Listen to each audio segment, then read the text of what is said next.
In this today lecture, we will discuss about some important formulas that is utilized in this particular unit. Then you have to memorize these all formulas so that you can solve the numerical problem in this particular unit. So students, we will discuss about the dimensionless numbers. So there are some dimensionless numbers that we will discuss. One is Nusselt number.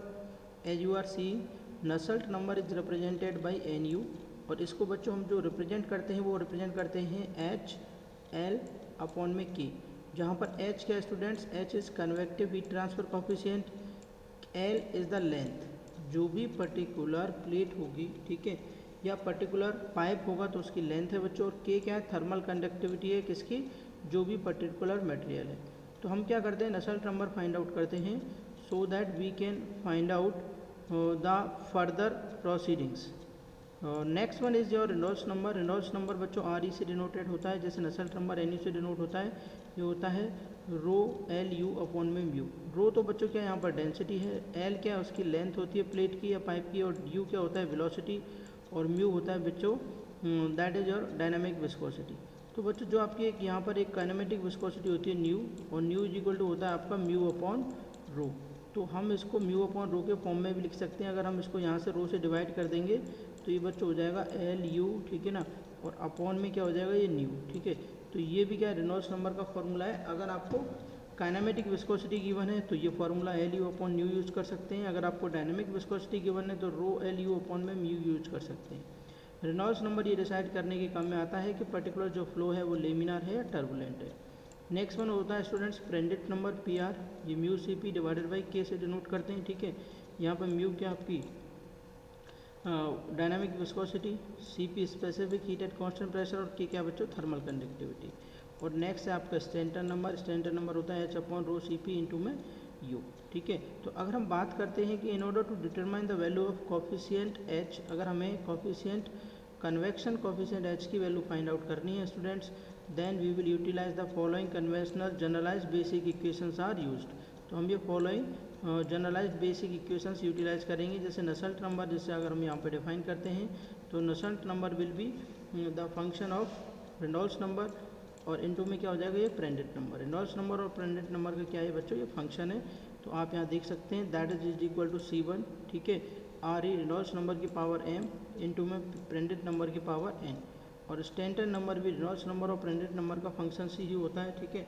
तो यहाँ से हम क्या कर सकते हैं, नसल्ट number निकाल सकते हैं रेनॉल्ड्स नंबर और प्रेंडिट नंबर फाइंड आउट करके। अगर मान के चलिए बच्चों, अगर आपको क्वेश्चन पूछा जाता है कि एक लेमिनार फ्लो हो रहा है, ठीक है ना, ओवर ए फ्लैट प्लेट और ए वॉल, तो हम किस तरीके से न्यूमेरिकल प्रॉब्लम को सॉर्ट आउट करेंगे। सबसे पहले अगर हमें क्या एक कोई पर्टिकुलर फ्लैट प्लेट दे रखी है और किसी डिस्टेंस एक्स पर जाके पूछ रहा है कि यहाँ पर कुछ पैरामीटर्स की वैल्यू बताइए, तो सबसे पहले हम क्या करेंगे, नसल्ट नंबर निकाल सकते हैं। अगर पूछ रहा है तो एच एक्स एक्स अपॉन में के, एक्स क्या यहाँ से डिस्टेंस है बच्चों, ठीक है, जो इस तरीके से आपकी रहेगी, और एच एक्स क्या है उस पर्टिकुलर डिस्टेंस एक्स पर कन्वेक्टिव हीट ट्रांसफर कोफिशिएंट है, और के क्या है थर्मल कंडक्टिविटी। तो एच सफिक्स में एक्स इंटू में एक्स डिवाइडेड बाई के एक्स क्या आपकी डिस्टेंस। तो ये हो जाएगा इस पर्टिकुलर पोजीशन पर जो रेनॉल्ड्स नंबर है आर ई एक्स की पावर हाफ इंटू प्रेंडेट नंबर की पावर 1/3, ठीक है। तो ये बच्चों क्या कहलाती है आपकी बेलासिस इक्वेशंस कहलाती है। यहाँ से हम किसी भी पर्टिकुलर एक्स पोजीशन पर नसल्ट नंबर फाइंड आउट कर सकते हैं। अगर हमें निकालना है average value of the heat transfer coefficient की, तो बच्चों एच एक्स की जगह क्या हो जाएगा एच बार, जो एवरेज हीट ट्रांसफर कोफिशिएंट है। एच एक्स क्या था आपका लोकल हीट ट्रांसफर कोफिशिएंट, और एक्स की जगह क्या हो जाएगा एच बार एल अपॉन में के, और ये इसका जस्ट डबल हो जाएगा 0.664 आर ई एल की पावर 1/2 और पी आर की पावर 1/3। तो ये नसल्ट नंबर का फॉर्मूला है। और रेनॉल्ड्स नंबर हम यहाँ से कैसे निकालेंगे, वी एक्स अपॉन में न्यू से, और Reynolds number at a distance L कैसे निकालेंगे, यू एल अपॉन में न्यू से। तो यहाँ एक्स की जगह यू रिप्लेस कर देंगे। और प्रेंडेट नंबर कैसे निकालेंगे, वही mu C P divided by K से। तो प्रेंडेट नंबर और रेनॉल्ड्स नंबर यहाँ पुट अप कर देंगे। अगर हमें बाकी कोई पैरामीटर फाइंड आउट करना है तो इस पर्टिकुलर इक्वेशंस को यूज करके हम सॉल्व कर सकते हैं। तो ये जो above equations are valid only for the following, सारे फ्लूइड के लिए वैलिड है जब आपका प्रेंडेट नंबर क्या हो greater than is equal to 0.6 except liquid metals. जो रेनॉल्ड्स नंबर अगर आपका है ग्रेटर देन इकाई दहाई सैकड़ा हज़ार 10,000 40,000 से ग्रेटर देन इक्वल टू है, ठीक है, तभी ये इक्वेशंस वैलिड है। The fluid properties are evaluated at the mean temperature. जो भी फ्लूइड की प्रॉपर्टीज़ हैं उनको हम मीन टेम्परेचर पर एवेल्युएट करते हैं, क्योंकि कभी तो आपका फ्लूइड का टेम्परेचर कम रहेगा, कभी ज़्यादा रहेगा, तो एक्यूरेट रीडिंग नहीं आ पाएगी। तो जो ATF क्या है, basically mean temperature of the fluid. तो फॉर लिक्विड मेटल्स के लिए अगर हम बात करते हैं तो following relations has been approved. अगर लिक्विड मेटल्स के लिए बात करते हैं, नुसेल्ट नंबर क्या होता है आपका 0.656 px, और ये होता है px is equal to ReX into में PR, ठीक है। तो ये आप एक बार देख लेंगे, ठीक है। The above equation is valid for the following. जब आपका प्रेडिक्ट नंबर 0.005 से कम है, the fluid properties are evaluated at the film temperature. तो फ्लूइड की प्रॉपर्टी को हम फिल्म के टेम्परेचर पर इवेल्युएट करते हैं। अब बच्चों द लोकल और जो एवरेज नसल्ट नंबर आएगा फ्रॉम द कोलबर्न एनालॉजी, वो उसने ये दिया था कोलबर्न के according NuX is equal to 0.029 ReX की पावर 0.8 इंटू प्रेडिक्ट नंबर की पावर 1/3, ठीक है। ये किसने दिया था, ये गिवन था आपको कोलबर्न के द्वारा। ये तो क्या आपका local convective heat transfer local Nusselt number है। अगर हम निकालेंगे एवरेज नसल्ट नंबर तो NU बाहर हो जाएगा 0.036, ReL की पावर 0.8 और प्रेडिक्ट नंबर की पावर 1/3। तो ये याद रखेंगे, ये क्या आपका कोलबर्न एनालॉजी, ठीक है।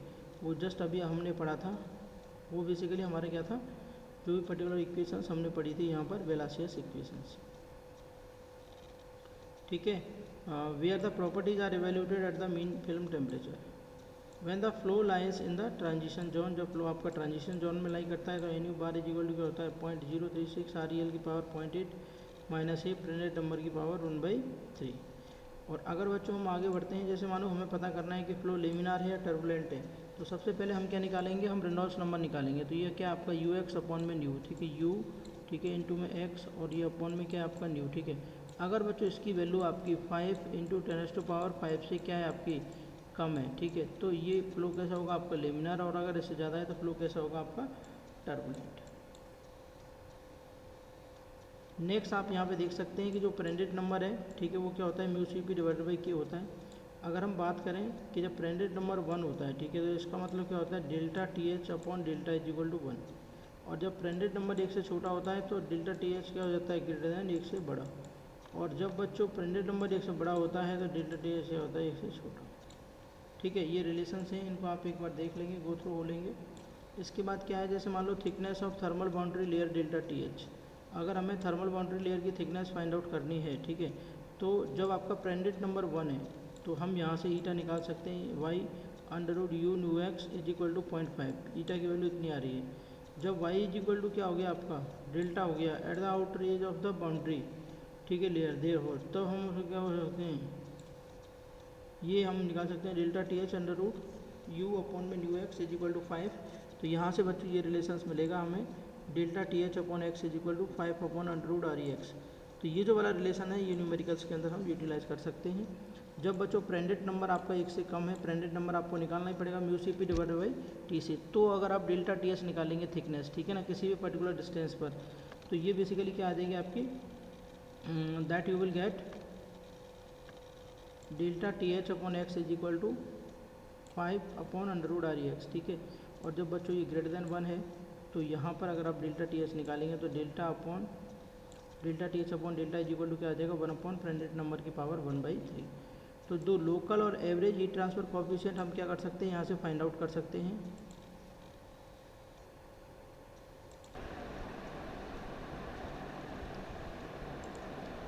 तो यहाँ पर आप देख सकते हैं लोकल और एवरेज हीट ट्रांसफर कोएफिशिएंट की वैल्यू अगर हमें निकालनी है बच्चों, तो हमें ये फॉर्मूला यूज़ करना पड़ेगा, Q upon A is equal to क्या होता है वो HA TS minus T infinite.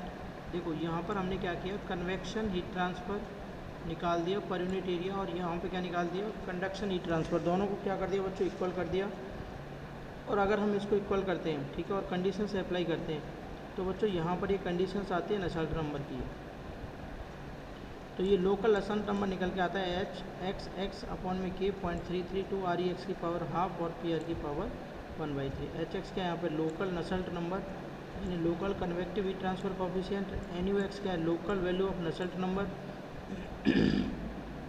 इसी तरीके से बच्चों एवरेज हीट ट्रांसफर कोएफिशिएंट अब हम यहाँ से फाइंड आउट कर सकते हैं, H bar is equal to, ठीक है, H बार कितना हो जाएगा इसका just double 0.664 K upon L हो जाएगा वहाँ पर, ठीक है। ये ReL की पावर 1/2 और PR की पावर 1/3, ठीक है। तो इसको हम याद रखेंगे कि जो एवरेज हीट ट्रांसफर कोएफिशिएंट होता है वो लोकल का 2 टाइम्स होता है, ठीक है बच्चों। और ये आपका डिस्प्लेसमेंट थिकनेस का फॉर्मूला है, जीरो से लेकर delta 1 minus small U upon capital U into D by. Momentum thickness का फॉर्मूला है, जीरो से लेकर delta small U upon capital U 1 minus U upon U into में D by. Again energy thickness delta E का formula है, zero से लेकर delta small U upon capital U bracket 1 minus U square upon capital you square into में D by. और boundary layer thickness की अगर हम बात करते हैं डेल्टा, तो बाउंड्री लेयर थिकनेस डेल्टा वो वाली वैल्यू होती है जब आपकी यू की वैल्यू बच्चों 0.99 टाइम्स हो जाती है कैपिटल यू की, ठीक है। तो उस टाइम पे जो थिकनेस होती है उसको क्या बोलते हैं, बाउंड्री लेयर की थिकनेस। इसको अगर हम निकालते हैं तो delta upon X equal to क्या होता है, 5 अपॉन में under root R E X, ठीक है। तो यहाँ पर आर ई एक्स हम कैसे निकालेंगे, यू एक्स अपॉन यू से ये वैल्यू यहाँ पुटअप करेंगे और एक्स की वैल्यू वहाँ पुटअप करके हम डेल्टा निकाल लेंगे। अगर बच्चों हमें निकालना है skin friction coefficient C F, ठीक है। तो skin friction coefficient C X आपका होता है टाउ जीरो अपॉन में हाफ रो यू स्क्वायर, या टाउ जीरो को हम Newton's law of viscosity use करके mu D O upon D Y Y equal to 0 लिख सकते हैं, ठीक है। और यहाँ से सी एफ एक्स अगर हम निकालते हैं तो ये आता है आपका 0.664 divided by under root R E X. अगर हम बच्चों average heat transfer average skin friction coefficient निकालते हैं तो ये जस्ट इसका डबल हो जाता है 1.328 divided by under root R E N. यहाँ से हम निकाल सकते हैं the coefficient of skin friction C F X is equal to tau zero upon में हाफ रो स्क्वायर। और यहाँ से हम निकाल सकते हैं एवरेज कोएफिशिएंट ऑफ ड्रैग, ठीक है ना, सी बार एफ, तो एफ डी अपॉन में half rho U A you square. अब बच्चों कुछ न्यूमेरिकल प्रॉब्लम्स हैं जिनको आपको सॉल्व करना है। जैसे मैं एक क्वेश्चन आपको करा देता हूँ, बाकी आप लोग करेंगे। जैसे यहाँ ये प्रोफाइल दे रखा है यू अपॉन वी, तो ये हमने यहाँ पे लिख लिया, ठीक है। बाकी लेंथ दे रखी है, विड्थ दे रखी है, कैपिटल यू दे रखा है और म्यू दे रखा है। तो सबसे पहले हम क्या निकालेंगे, रेनॉल्ड्स नंबर, तो रो यू एल अपॉन में म्यू, इतना आ गया। जैसे रेनॉल्ड्स नंबर आया आपका इकाई, दहाई, सैकड़ा, हज़ार, 10,000, लाख, 1,80,000, तो यहाँ से आप देखोगे कि इसको चेक करोगे कि क्या ये रेनॉल्ड्स नंबर इस पर्टिकुलर वैल्यू से 5 × 10⁵ से कम है या ज़्यादा है। अगर बच्चों कम है तो फ्लो कैसा होगा, लेमिनार, अगर ज़्यादा है तो फ्लो कैसा होगा, टर्बुलेंट। तो in this case laminar layer है, thickness of the boundary layer हम निकाल सकते हैं 5.48 एक्स अपॉन में under root R E X. तो ये वैल्यू पुटअप करके ये आ जाएगा आपका डेल्टा की वैल्यू। अगर हमें निकालना है कोएफिशिएंट ऑफ ड्रैग, तो ये 1.46 divided by C bar F से यहाँ से हम इसकी वैल्यू निकाल सकते हैं, ठीक है स्टूडेंट्स। तो आप इसको एक बार देखिए।